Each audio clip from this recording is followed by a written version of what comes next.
అందరికీ నమస్కారం. Welcome to H&M chronicles. So, last వీడియోలో నేను చెప్పాను కదా! మీకు ఒక చిన్న సర్ప్రైజ్ ఉందని. అది ఇదే.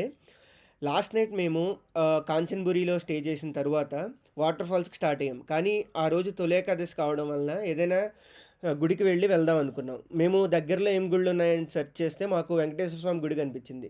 సర్ప్రైజింగ్‌గా తొలి ఏకాదశి రోజు వెంకటేశ్వర స్వామి గుడికి వెళ్ళడం అనేది ఒక అదృష్టం. అందులోనూ ఇంత పెద్ద ఆహ్, టెంపుల్ ఉండడం మేము వెళ్ళే దగ్గరలోనే మాకు చాలా ఆనందాన్ని ఇచ్చిందనమాట. చూసారు కదా! ఒక పెద్ద పామాయిల్ గార్డెన్‌లో దాదాపు ఒక 5 ఎకర్స్ ప్రాంగణంలో ఒక పెద్ద బాలాజీ టెంపుల్ ఉంది. ఇక్కడ థాయిలాండ్‌లో అంత ఫేమస్ కాదు గాబట్టి మన హిందూ డైటీస్ పెద్ద క్రౌడ్ ఏం లేదు. కానీ టెంపుల్ మాత్రం చాలా బాగా నిర్మించారు. ఆ నిర్మించిందేదో జస్ట్ ఫర్ నేమ్ సేక్ నిర్మించలేదనమాట. చాలా కేర్ తీసుకున్నారు. ఆహ్, టెంపుల్ బయట మనం చూస్తే లైక్ మెయిన్ గేట్‌కి ఇరువైపులా గరుత్మంతుడు, అలాగే హనుమంతులు ఉన్నారు. ద్వారపాలకులుగా. అలాగే మనకు మధ్యలో ఆహ్, లైక్ ఆదిశేషు కింద ఉన్న విష్ణుమూర్తి విగ్రహం ఉందనమాట.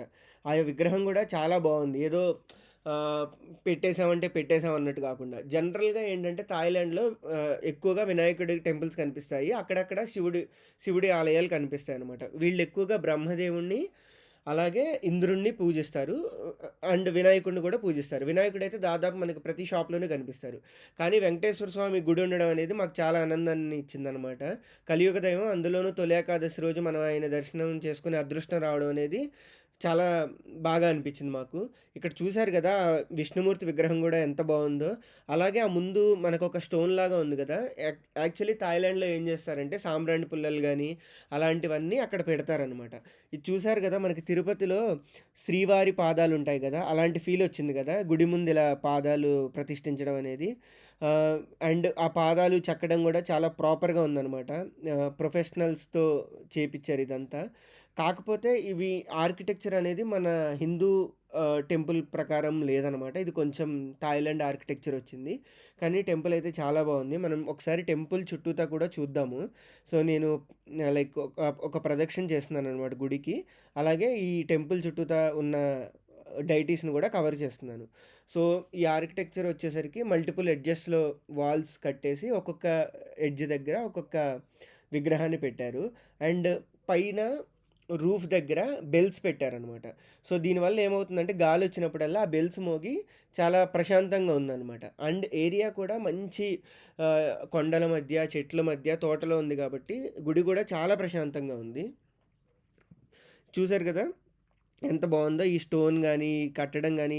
ఇప్పుడు మనకి ఇండియాలో ఇలాంటి పెద్ద టెంపుల్స్ ఉండడం అనేది వేరే విషయం. ఎందుకంటే ఇండియాలో చాలామంది హిందూస్ ఉంటారు. మన అంతా హిందూసే కాబట్టి చాలా గుడికి కూడా జనాలెళ్తూ ఉంటారు. కానీ ఇలాంటి మారుమూల ప్రదేశంలో ఇంత మనీ వెచ్చించి కట్టడం అంటే ఇది కమర్షియల్ పర్పస్ కోసం అని మనం అనుకోకూడదు.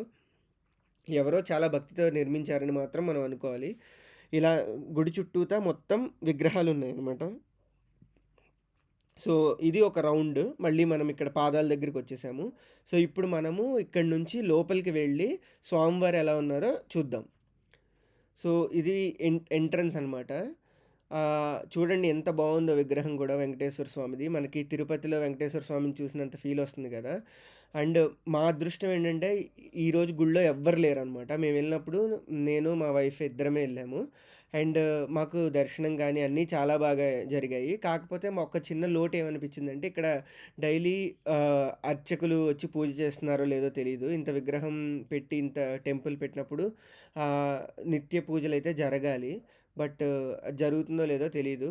ఆహ్, కానీ చుట్టుపక్కలంతా మీకు వెంకటేశ్వర స్వామి చుట్టూతా ప్రతి వాల్‌కి మంచి మంచి దేవుడి విగ్రహాలు మన పురాణాల్లో ఉన్న వివిధ సన్నివేశాల్ని చిత్రీకరించారనమాట. ఇది చూసారు గదా! విష్ణుమూర్తి విగ్రహం. నేను చెప్పాను గదా! ఇక్కడ మనకి పద్మనాభుడు అవతారం అనమాట. సో, విష్ణుమూర్తి బొడ్డు నుంచి తామర పువ్వులో బ్రహ్మదేవుడు జన్మించారు గదా! మన పురాణాల ప్రకారం. ఆ రిప్రజెంటేషన్ అనమాట. అలాగే ఇక్కడ మొత్తం దశావతారాలు కూడా ఉన్నాయి. ఈ విగ్రహం చూసారు కదా! ఎంత బావుందో, ఎంత నీట్‌గా నిర్మించారో. ముందు గరుత్మంతుడున్నారు. అలాగే హనుమంతులున్నారు. అలాగే ఇక్కడ మన భగవద్గీతలో విశ్వరూప సందర్శన ఉంటది గదా! ఆ విగ్రహం అనమాట. అర్జునునికి విశ్వరూపాన్ని చూపిస్తారు గదా! మన విష్ణుమూర్తి. సో, ఆ విగ్రహాన్ని కూడా ఇక్కడ ఉంచారనమాట. అలాగే పక్కన వెంకటేశ్వర స్వామి వారి ఉత్సవ విగ్రహం ఉంది. అలాగే మనకు వాల్ మీద ఇందాక చూసాం కదా! క్షీరసాగర మథనం సమయంలో రాక్షసులు, దేవతలు కలిపి ఆహ్, క్షీరసాగరాన్ని చిలికారు గదా! ఆ సన్నివేశాన్ని గూడా చిత్రీకరించారనమాట. నిజానికి చాలా బావుంది. అండ్ ఇక్కడ గూడా ఇంకా వివిధ విగ్రహాలున్నాయనమాట. ఇక్కడ విష్ణుమూర్తి, లక్ష్మీదేవి విగ్రహం ఉంది. అలాగే ఇది చూడండి, ఇదంతా మేము బ్యాక్ సైడ్ అంతా చూస్తున్నాం. టెంపుల్ చూడండి ఎంత బావుందో. అలాగే ఇక్కడ మనకి ఇంకా చాలా విగ్రహాలున్నాయనమాట. బుద్ధుడివి. బుద్ధుడు మెడిటేషన్ చేసేటప్పటికి, అలాగే మనకి విఘ్నేశ్వరుడి విగ్రహం. విఘ్నేశ్వరుడు థాయిలాండ్‌లో చాలా ఫేమస్. మీకు మెట్రో స్టేషన్‌లో ఎళ్ళేటప్పుడు గూడా అక్కడ బోర్డ్స్ మీద డిస్‌ప్లే చేస్తూ ఉంటారు. అండ్ ప్రతి పెద్ద షాపింగ్ మాల్ బయట ఒక విగ్రహం అయితే ఉంటుంది. ఖచ్చితంగా వినాయకుడి విగ్రహం. అది గూడా చిన్న విగ్రహం బెట్టరు. చాలా పెద్ద విగ్రహం బెడతారు. అండ్ ఇక్కడ ఉయ్యాలుంది గదా! ఉయ్యాల మీద శయనించిన విష్ణుమూర్తి విగ్రహం ఉంది. ఈ విగ్రహాలన్నీ కూడా చాలా బావున్నాయి. చూడముచ్చటగా ఉన్నాయి. అలాగే మంచిగా అలంకరించుంచారు. మాకు ఈ టెంపుల్ హిస్టరీ మేము తెలుసుకుందామని ప్రయత్నించాం గానీ, మాకు ఎక్కడా దొరకలేదనమాట టెంపుల్ హిస్టరీ. బట్ నేను విన్నదేంటంటే, ఎవరో భక్తుడికి కల్లో కల్పించి ఈ టెంపుల్‌ని నిర్మించమని చెప్తే, ఆయన చాలా భక్తితో నిర్మించారనమాట. సో, ఆ నిర్మించడం గూడా గ్రేటే. ఎందుకంటే, అగైన్ ఐయామ్ టెల్లింగ్, థాయిలాండ్‌లో ఎక్కువ మంది మన హిందూ టెంపుల్స్‌కి వెళ్లరనమాట. కొంతమంది వెళ్ళినా గానీ, ఇలాంటి మారుమూల గ్రామాల్లో ఎక్కువ మందెళ్లరు. చూసారు కదా! ఈ విగ్రహాలు గూడా ఎంత బాగున్నాయో. ఇక్కడ వెంకటేశ్వర స్వామి విగ్రహం ఉంది. అలాగే విష్ణుమూర్తి విగ్రహం ఉంది. అలాగే లక్ష్మీదేవి విగ్రహం చాలా బావుందనమాట. లక్ష్మీదేవి విగ్రహానికి మంచిగా అలంకరించారు. అలంకారం అన్నీ చేశారు. చాలా బావుంది. అండ్ నిజానికి ఇక్కడ పెద్దగా జనాలు రాకపోయినా టెంపుల్ మాత్రం చాలా నీట్‌గా పెట్టారనమాట. అండ్ ఆ credit goes to one person sitting over there. నేను చూపిస్తాను తనని. ఆవిడ థాయిలాండ్ అమ్మాయనమాట. బామ్మగారు.